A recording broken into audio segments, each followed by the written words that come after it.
محمد وعلى آله وصحبه وبارك وسلم اللهم صل على سيدنا ومولانا محمد اللهم صل على سيدنا ومولانا محمد اللهم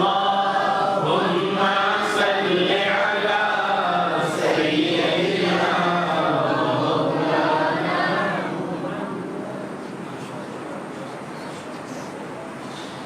جسے چاہا در پہ بلا لیا جسے چاہا اپنا بنا لیا یہ بڑے کرم کے ہیں فیصلے یہ بڑے نصیب کی بات ہے ہر لحظہ ہے رحمت کی برسات مدینے میں ہر لحظہ ہے رحمت کی برسات مدینے میں فیضان محمد ہے دن رات مدینے میں صلی اللہ علیہ وسلم فیضان محمد ہے دن رات مدینے میں پلکوں پہ سجاؤں گا میں خاک مدینے کی پلکوں پہ سجاؤں گا میں خاک مدینے کی لے جائیں اگر مجھ کو حالات مدینے میں اور لے جاؤں گا اشکوں کی سوغات مدینے میں کچھ ہار درودوں کے ہیں زاد سفر میرا کچھ ہار درودوں کے ہیں زاد سفر میرا لے جاؤں گا اشکوں کی سوغات مدینے میں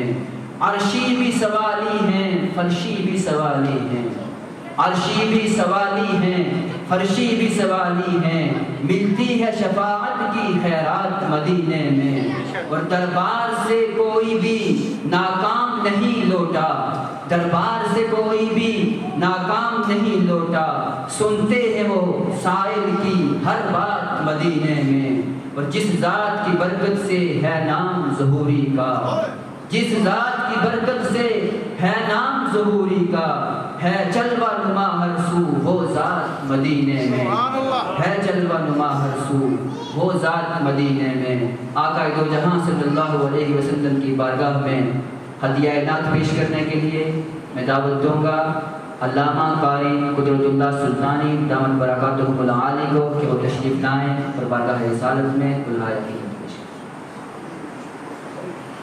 السلام علیکم ورحمۃ اللہ وبرکاتہ۔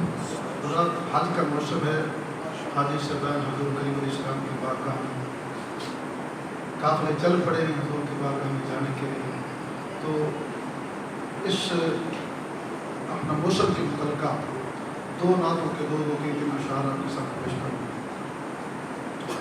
پڑھیے صلی اللہ علیہ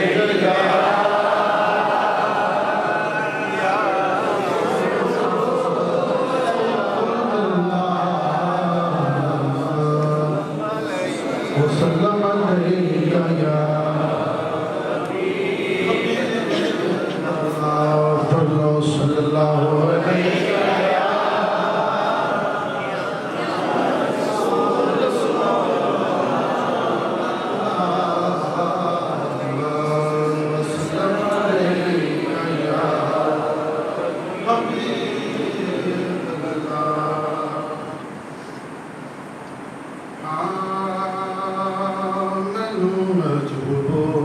مجبوریاں تے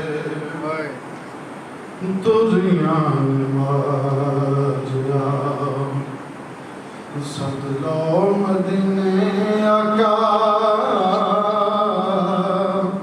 کالی کندی والیا کالی کندی والیا ہاں مینو مجبوریاں تے دوریاں نمازیاں رنگ دا بلال کالا عشق میں مثال سی لگ گئی پریت پایا رتبہ کمال سی رتبہ کمال سی رنگ دا بلال کالا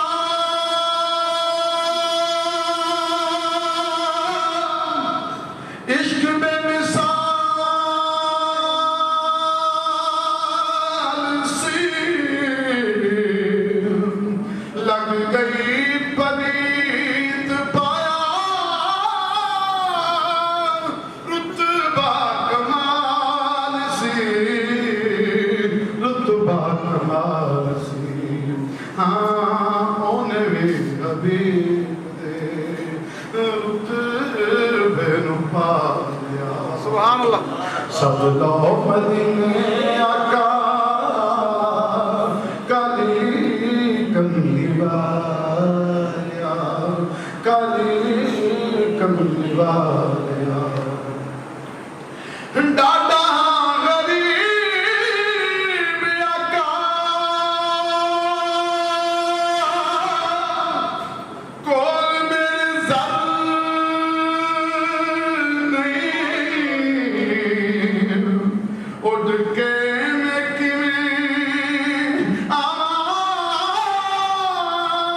نال میرے پر نہیں ہاں نال میرے پر نہیں ڈاڈا غریب آقا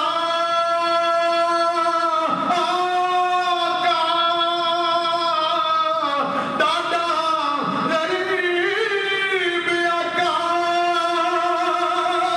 کول میرے سر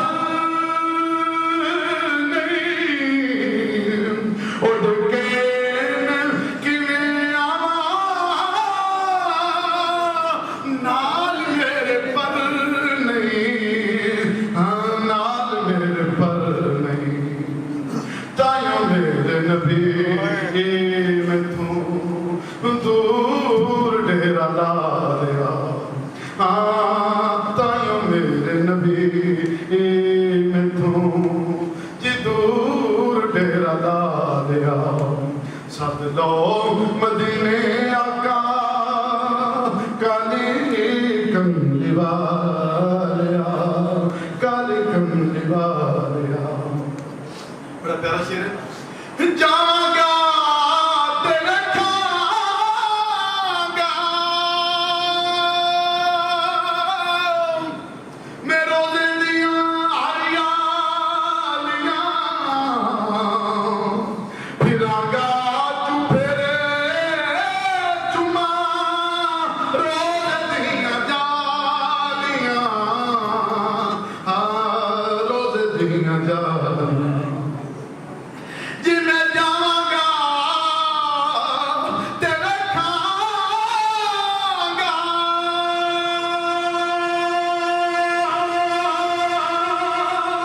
میرے دیاں ہریالیاں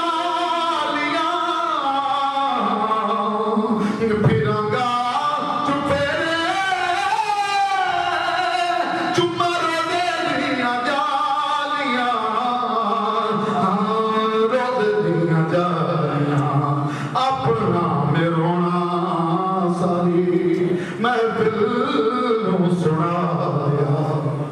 اپنا میں رونا ساری محفل نو سنا دیا سب لوگ مدینے آقا آقا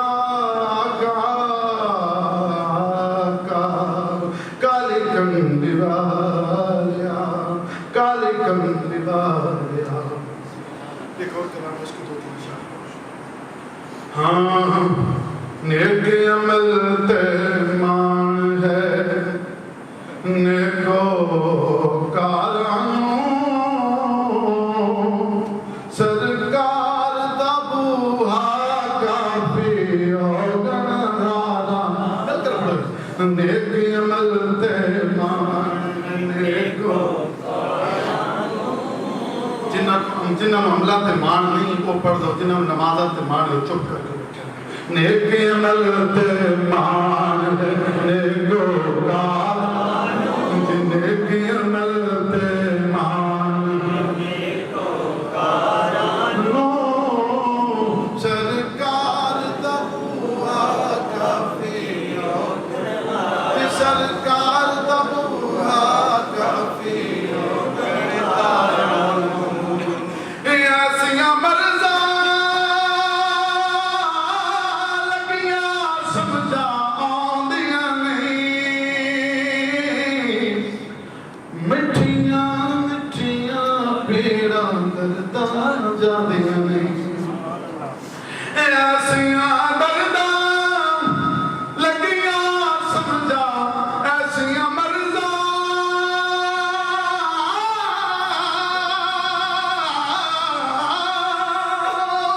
ایسیاں مرزا لگیاں سمجھا آندیاں نہیں مٹھیاں مٹھیاں پیڑاں درداں جاندیاں نہیں تو چھڑ طبیبا نبض نہ چھیڑ بیمار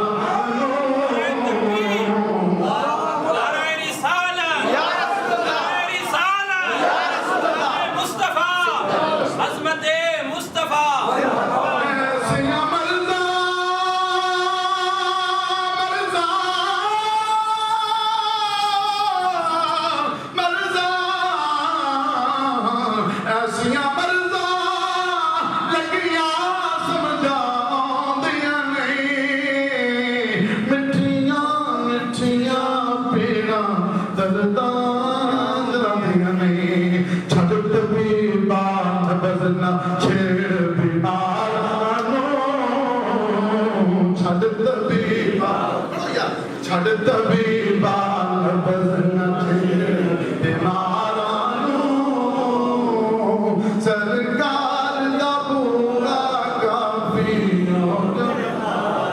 کل پاک علی ماندی سی ککھاں دی کل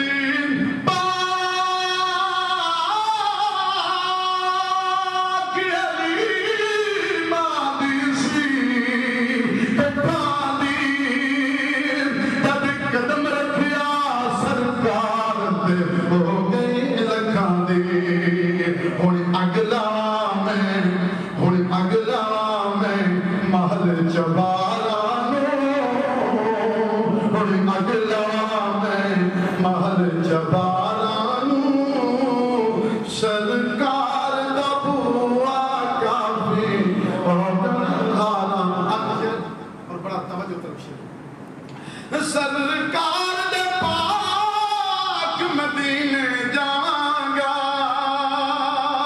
آپ کو انشاءاللہ اچھی آپ کو انشاءاللہ جنہ جان اچھی آپ کو سرکار دے پاک مدینے جاواں گا جالی پاک گھٹ گھٹ جپیاں پاواں گا میں سرکار دے پاک مدینے جاواں گا میں سرکار دے پاک مدینے جاواں گا